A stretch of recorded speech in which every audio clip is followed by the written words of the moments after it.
లెక్కల మాస్టారు Sukumar, icon star Allu Arjun కాంబోలో వచ్చిన తొలి చిత్రం 'ఆర్య'. దర్శకుడిగా సుక్కుకు ఇది తొలి చిత్రం కాగా, బన్నీకి హీరోగా రెండో చిత్రం. డిఫరెంట్ స్టోరీ, కథనం, Allu Arjun looks and acting, Devi Sri Prasad music వెరసి సినిమాను హిట్ ట్రాక్ ఎక్కించడమే కాదు, బెస్ట్ యాక్టర్గా అల్లు వారబ్బాయికి నంది అవార్డును కూడా తెచ్చిపెట్టింది. ఉత్తమ దర్శకుడు కేటగిరీలో 52వ ఫిల్మ్ఫేర్ అవార్డుతో పాటు నంది స్పెషల్ జ్యూరీ అవార్డు అందుకున్నారు సుకుమార్. 4 కోట్ల రూపాయలతో తెరకెక్కిన ఈ చిత్రం 2004లో సమ్మర్ హాలిడే సమయంలో రిలీజ్ అయి 30 కోట్ల రూపాయలు వసూలు చేసింది. మలయాళంలో డబ్ చేస్తే 30 నుండి 35 లక్షల రూపాయలను కొల్లగొట్టడం గమనార్హం. దీంతో అల్లు అర్జున్ కాస్త మల్లు అర్జున్గా మారిపోయాడు. ఈ సినిమా అనేక భాషల్లో రీమేక్ అయి మంచి హిట్ కూడా అందుకుంది. ఇక ఈ సినిమాలో అల్లు అర్జున్ ఓ అమ్మాయిని ప్రేమిస్తాడు. ఆమె కోసం ప్రాణాలు ఇవ్వడానికి సిద్ధపడతాడు. ఆ విషయం తెలియక హీరోయిన్ తప్పనిసరి పరిస్థితుల్లో మరో హీరోని ప్రేమించాల్సి వస్తుంది. ఇందులో మన హీరో ఆర్యకు ఓ తొట్టి గ్యాంగ్ ఉంటుంది. పిల్లల గ్యాంగ్ అది. ఇదిగో ఈ ఫోటో కూడా అందులోనే. ఆ పిల్లల గ్యాంగ్లో అందరికన్నా పెద్దగా ఉన్న ఈ పాప గుర్తుందా? ఇప్పుడు ఎలా ఉందో తెలుసా? ఆ పాప అనేక సినిమాల్లో చైల్డ్ ఆర్టిస్ట్గా కూడా నటించింది. సందడే సందడి, ఆర్య, అవునన్నా కాదన్నా చిత్రాల్లో యాక్ట్ చేసి మెప్పించింది. కానీ కొంత విరామం తీసుకొని హీరోయిన్గా ఎంట్రీ ఇచ్చింది. ఇంతకీ ఆ అమ్మాయి ఎవరంటే శ్రావ్య. చైల్డ్ ఆర్టిస్ట్గా అలరించి వెంటనే మెయిన్ లీడ్ క్యారెక్టర్ అయిపోయింది. హ్యాపీ డేస్ మూవీ హీరోల్లో ఒకరైన టైసన్ గుర్తున్నాడు కదా, అతడితో కలిసి యాక్ట్ చేసింది. లవ్ యూ బంగారం సినిమాలో కనిపించిన ఈ 16 తెలుగు అమ్మాయి కన్నడ, తమిళ చిత్రాల్లో కూడా చేసింది.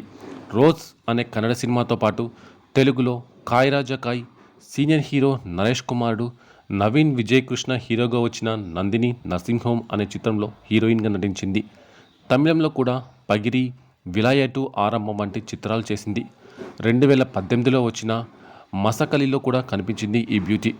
అయితే ఆమె సోదరి కూడా చైల్డ్ ఆర్టిస్ట్ కావడం విశేషం. మల్లీశ్వరి సినిమాలో నటించిన చిన్నారి గుర్తుంది కదా. గ్రీష్మ నేత్రికకు శ్వేత స్వయంగా అక్క అవుతుంది. వీరిద్దరూ కూడా సేమ్ ఇంజనీరింగ్ కాలేజీలో విద్యను పూర్తి చేశారు. ప్రస్తుతం శ్రావ్య కొత్త సినిమాలేమీ ఒప్పుకున్నట్టు లేదు. కానీ సోషల్ మీడియాలో మాత్రం తెగ ట్రెండ్ అవుతూ ఉంటుంది. ఎప్పటికప్పుడు ట్రిప్స్ ఫొటోస్ పెడుతూ ఉంటుంది. అప్పటికన్నా ఇప్పుడు మరింత గ్లామరస్గా కనిపిస్తుంది ఈ బ్యూటీ. ప్రస్తుతం అమెరికాలో ఉంటుంది ఈ చిన్నది. సోషల్ మీడియా కూడా చాలా యాక్టివ్గా ఉంటుంది ఈ భామ. తాజాగా ఈ చిన్నదాని లేటెస్ట్ ఫొటోస్ సోషల్ మీడియాలో వైరల్ అవుతున్నాయి.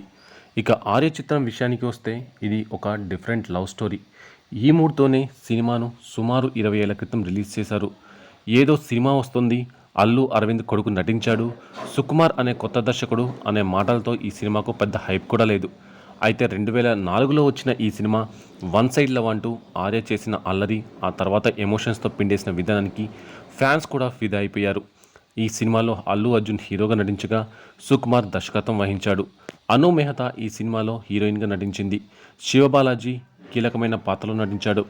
రాక్ స్టార్ దేవిశ్రీ ప్రసాద్ మూవీకి సంగీతం అందించగా, రత్నవేలు మూవీకి సినిమాటోగ్రఫర్గా వ్యవహరించాడు. అనేక అంచనాల నడుమ మే 7వ తేదీన భారీ ఎత్తున థియేటర్లలో విడుదలైంది ఈ చిత్రం. విడుదలైన మొదటి రోజు మొదటి షోకే అదిరిపోయే రేంజ్ బ్లాక్ బస్టర్ని తెచ్చుకోవడంతో పాటు ఆ మూవీ అద్భుతమైన విజయాన్ని కూడా అందుకుంది. ఈ సినిమాలో నటించిన నటీనటులకు, సాంకేతిక నిపుణులకు కూడా ఈ మూవీ ద్వారా గొప్ప పేరు లభించింది.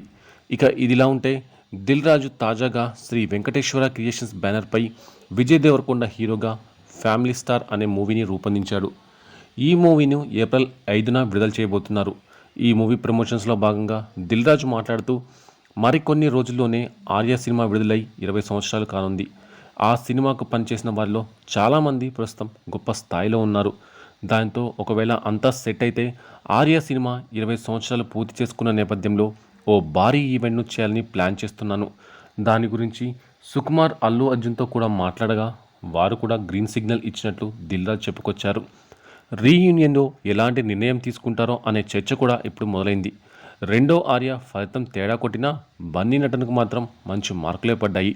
దీంతో మూడో ఆర్య ఏమన్నా వస్తాడా? తొలి 2 సినిమాలకు భిన్నంగా బన్నీని ఆ సినిమాలో సుకుమార్ ఏమన్నా ప్రత్యేకంగా చూపిస్తారా అనేది చర్చ నడుస్తోంది. పుష్ప సినిమాలతో వరుసగా బన్నీతోని సినిమాలు చేస్తున్నాడు సుకుమార్. ఆ తర్వాత రామ్ చరణ్తో సినిమా ఉంటుందని ఇటీవల ప్రకటించారు కూడా. ఆ లెక్కన ఆ సినిమా అయ్యాక మళ్ళీ బన్నీ సుకుమార్ కాంబో ఏర్పాటైనా ఆశ్చర్యపోనక్కర్లేదు. One side love, hidden love చూపించిన ఆర్య ఈసారి ఏం చూపిస్తాడో అని జనాలు ముచ్చటించుకుంటున్నారు. ఎందుకంటే ఇలాంటి విచిత్ర ప్రేమలు చూపించడం మన లెక్కల మాస్టర్కు మా చెడ్డ ఇష్టం మరి. ఆర్య చిత్రం మే 7, 2004న విడుదలైంది. అప్పట్లో ఈ సినిమా ప్రపంచవ్యాప్తంగా 31 కోట్ల రూపాయలు వసూలు చేసింది. ఇక ఇదిలా ఉంటే ఈ సినిమాకు ముందుగా హీరోగా అల్లు అర్జున్ని అనుకోలేదట సుకుమార్. ఆర్య సినిమా బన్నీ కెరియర్లో బిగ్గెస్ట్ హిట్గా నిలిచిన విషయం తెలిసిందే. సినిమాలో ముందుగా సుకుమార్ మరో హీరో కోసం రాసుకున్నాడట. ఆ హీరో మరెవరో కాదు, అల్లరి నరేష్. సుకుమార్ ముందుగా ఆర్య సినిమా కథను అల్లరి నరేష్ కోసం రాసుకున్నారని తాజా ఇంటర్వ్యూలో అల్లరి నరేష్ చెప్పుకొచ్చాడు. 100% లవ్ సినిమా షూటింగ్ సమయంలో అల్లరి నరేష్ను కలిసిన సుకుమార్ ఆర్య సినిమా మీకోసమే రాశాను అని చెప్పారట. ఈ విషయం అల్లరి నరేష్ ఇటీవల ఓ ఇంటర్వ్యూలో చెప్పుకొచ్చారు. బన్నీ ప్లేస్లో అల్లరి నరేష్ నటించి ఉంటే ఆ సినిమా మరో లెవెల్లో ఉండేదని కొందరు అభిమానులు చెప్పుకొస్తున్నారు. ఏది ఏమైనా ఆర్య మూవీ మాత్రం బన్నీ కెరియర్లో గొప్ప మూవీగా నిలిచిపోయిందని చెప్పాలి.